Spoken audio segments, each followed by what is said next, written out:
toujours sur le 6e forum de l'ESS, l'économie sociale et solidaire. Je suis en présence d'Hélène Bagné. Bonjour Hélène. Bonjour déjà, Mathias. Merci d'avoir accepté cette invitation juste après la table ronde que vous avez organisée avec Vivant le Média. Donc toi tu travailles à Vivant le Média. Eh bien je te demanderai si tu veux bien pour commencer déjà de nous parler de ce média, parce que vous étiez le seul média pas présent directement devant nos caméras. Mais voilà, c'est l'occasion maintenant d'en parler. Oui, alors Vivant le Média, c'est un média de solutions locales qui couvre globalement le nord de la Nouvelle-Aquitaine, Vienne, de Sèvres, Charente-Maritime, un petit peu Charente aussi, avec l'idée depuis 2018 de couvrir les initiatives et actualités pour la transition écologique et sociale sur le territoire et d'avoir un média dédié pour cela. Et ça faisait longtemps qu'on avait cette envie de réunir les différents médias de solutions qui existent en France, parce qu'il y a quand même une chouette dynamique autour de tout ça. Et c'était donc à l'instant, tout le monde n'était pas là, mais on avait malgré tout une belle représentativité avec le collectif Antidote, Sans Transition, Demain Vendée, le magazine Kaizen et le magazine Les Autres Possibles. Alors c'est vrai qu'on aurait pu tout à fait être présent sur ce temps de table ronde. On a choisi de ne pas le faire pour une simple raison, en fait, on va dire par respect, puisque certains venaient de très loin et on se disait c'est super, les tables rondes, il y a plein de monde, mais plus il y a de monde, moins les gens ont la parole finalement et moins on peut approfondir les sujets. Donc on a fait le choix par respect pour les intervenants, nous de se mettre un petit peu en retrait et de leur laisser la parole, mais c'était aussi très riche pour nous. On a plein de points communs évidemment avec tous ces médias-là, avec tout ce qui a été dit, mais ça donne aussi du grain à moudre. Effectivement, c'est très chouette de votre part, ça donne effectivement un échantillon assez clair aussi des médias de solutions en France. Quand même.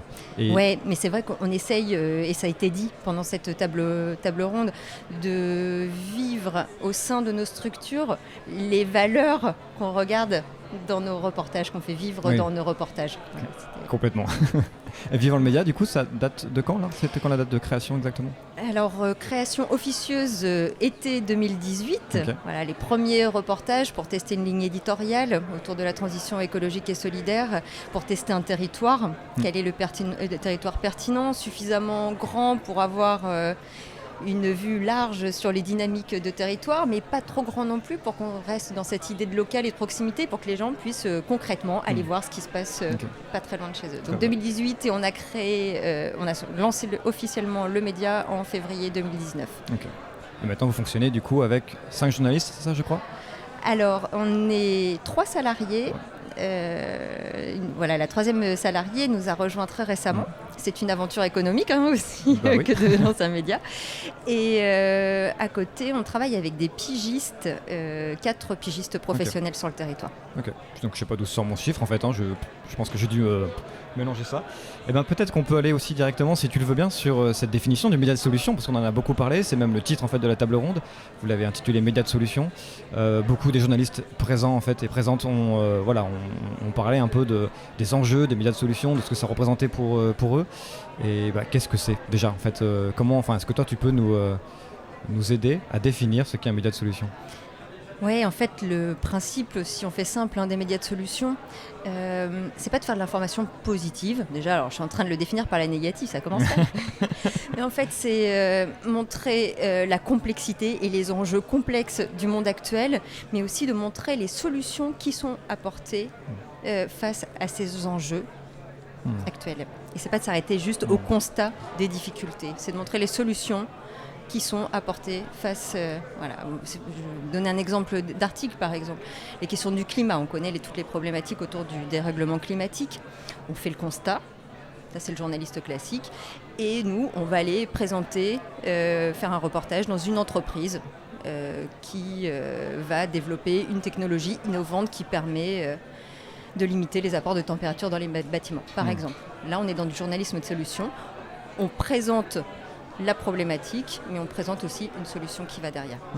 Du coup, est-ce qu'on peut dire un peu plus basiquement, j'ai envie de dire qu'il y a il y a beaucoup dans les médias de solutions, principalement dans les médias de solutions, des thématiques quand même autour de l'écologie. Enfin, j'ai l'impression que ça traverse un peu tous les médias.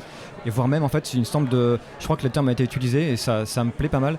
C'est un peu la sensation que j'ai, c'est une sorte de double face entre l'écologie et le social. Exactement. Et comment justement, en fait, on va faire le va-et-vient entre l'écologie et le social, c'est ça un peu? Oui, tout à fait. Nous, le dernier reportage qu'on a fait chez Vivant, c'était justement sur les questions sociales et de précarité alimentaire. Comment donner à tous l'accès à une nourriture de qualité. Et bien sûr, il y a des enjeux sociaux et des enjeux aussi écologiques derrière tout ça. Mais là, on est vraiment dans des enjeux sociaux avant tout. Et donc, c'est dans une ferme dans les Deux-Sèvres. L'association s'appelle Le Plat de Résistance.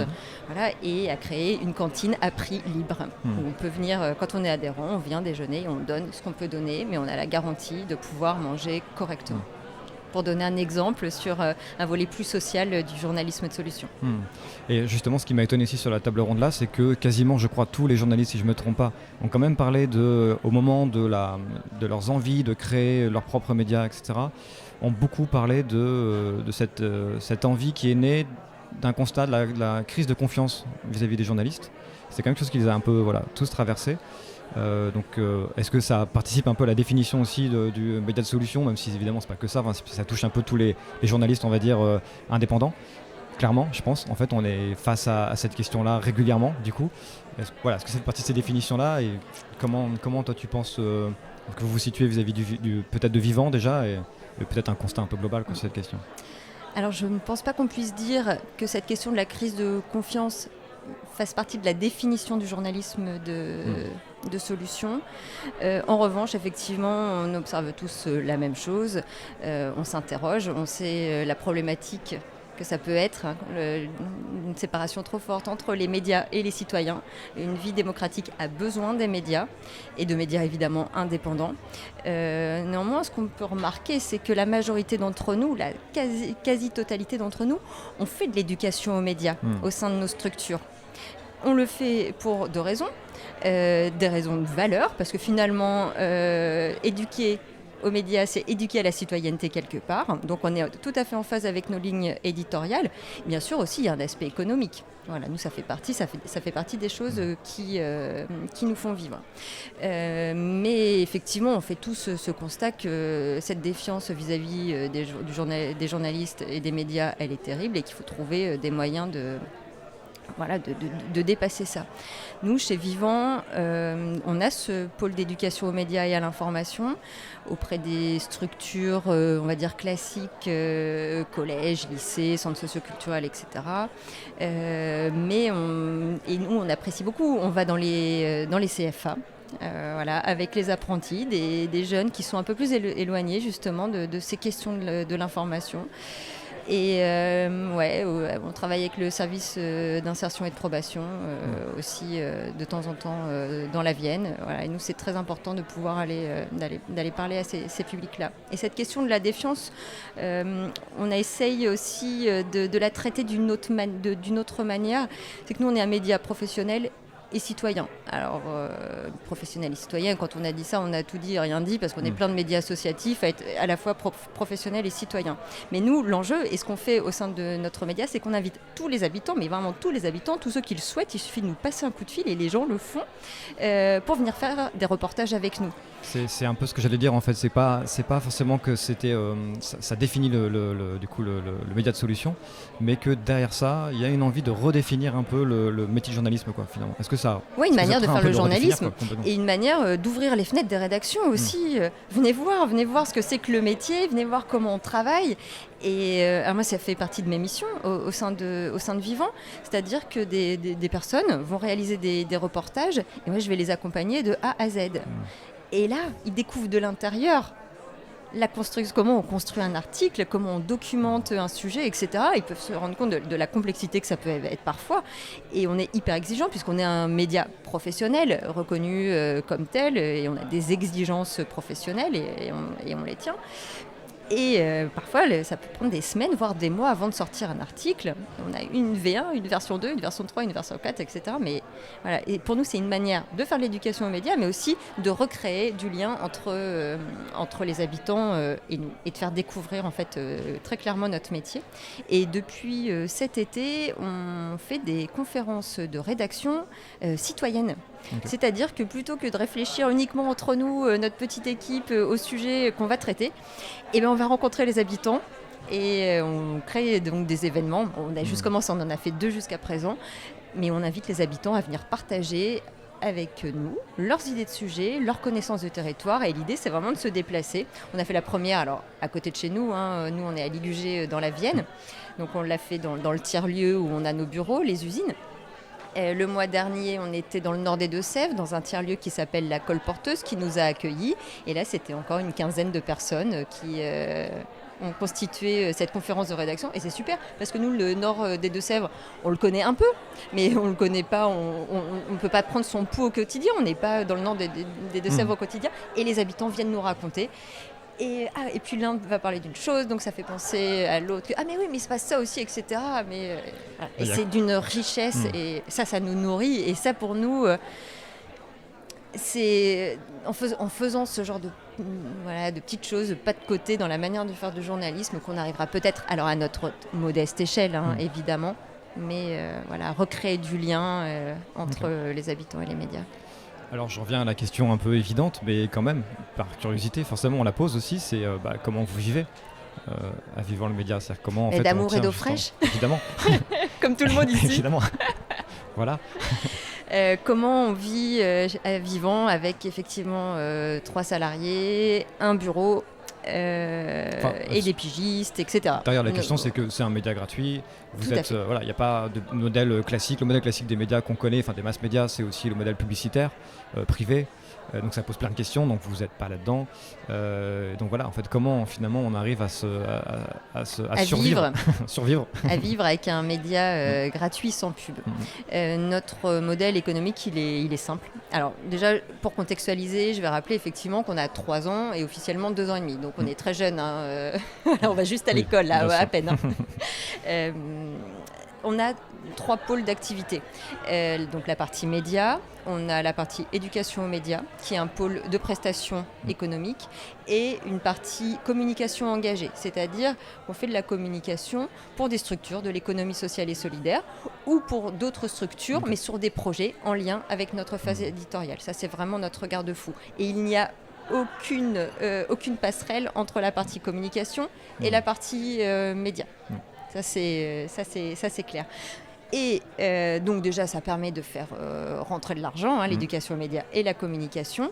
Et ensuite, pour le média en tant que tel, en fait, on prend 10% de chaque prestation qu'on flèche vers le média. Quand on a dit ça, ça suffit toujours pas. On a la chance d'être sur un territoire qui a un réel soutien pour les structures de l'économie sociale et solidaire et qui n'ont pas peur de soutenir des jeunes médias un peu innovants qui essayent de faire différemment, etc. Nous, on a été soutenus par la région Nouvelle-Aquitaine au titre d'un dispositif qui s'appelle Ampli. C'est l'aide aux micro-projets locaux innovants qui a permis de créer un premier poste. Nous, ça a été un ETP, 2 mi-temps, pardon. Et je le dis parce que ça, c'est super important. Malgré tout, ce premier ETP nous a vraiment permis de faire levier et nous a permis de créer le deuxième. Parce que un équivalent temps plein, voilà, un équivalent temps plein. Premier ETP qui nous permet de structurer mieux l'assaut, de structurer nos activités, etc., qui permet de créer un deuxième emploi. Un pur effet boule de neige. Voilà. L'autre point, on est soutenu en tant que média d'information sociale de proximité. Donc c'est un financement public de la DRAC. Et le ministère de la Culture nous soutient en tant que média innovant de moins de 3 ans. Voilà, ça c'est pour l'aide publique. Et puis à côté de ça, donc les prestations et les appels à projets. Par exemple, tous les ans, dans le cadre de nos projets d'éducation aux médias, on réalise des résidences de journalistes sur des territoires en ex-Poitou-Charentes où on reste 2 mois et on va dans les écoles, dans les maisons de quartier, dans les EHPAD, les médiathèques, etc. C'est des projets assez longs, assez conséquents où là on a répondu à un appel à projet du ministère de la Culture qui s'appelle Renforcer l'esprit critique. Voilà, projet au long cours pour créer des outils nouveaux pour sensibiliser à la question de la désinformation. Eh ben, tu sais que là, on vient de faire pile poil 15 minutes, donc finalement, c'était pas si long que ça. J'avais une dernière question, mais bon, tu as quand même un peu répondu à toutes, en fait, au travers de toutes les questions. C'était l'impact des médias de solutions, parce que c'était un peu aussi l'enjeu de ce débat-là, un peu un des enjeux en tout cas. Mais effectivement, tu as répondu, je pense, par le côté aussi l'accès direct aux citoyens à l'information, le fait que vous les impliquez. Enfin, j'ai l'impression, si tu peux me permettre, que c'est un peu aussi par ce biais-là qui a un impact. Est-ce que tu veux peut-être rajouter quelque chose là-dessus et on termine c'est vrai dessus. que pour moi, dans tout ce qui s'est dit lors de cette table ronde, ça a été, bon, bien sûr, la question de l'impact était au centre de la table ronde. Pascal de Kaizen, rédacteur en chef de Kaizen, pour moi a dit quelque chose de fondamental.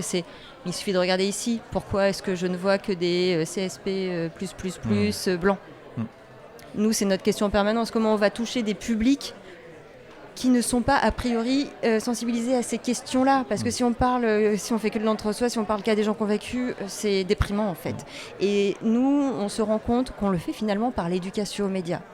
Quand on va aller dans un CFA avec des maçons, des apprentis et qu'on va travailler avec eux sur l'éducation aux médias, mais autour des thématiques de l'environnement, on va réfléchir tous ensemble. Et nous, finalement, c'est par ces voies détournées. C'est votre cheval de Troie, quoi. Ouais, exactement. C'est génial. Ouais. Ok. Eh ben, merci beaucoup, merci Hélène. de l'invitation. Et puis voilà, on va arrêter là. Et à très vite, à tout à l'heure. D'ailleurs, je crois que le direct continue ici. Ok, à bientôt. À bientôt.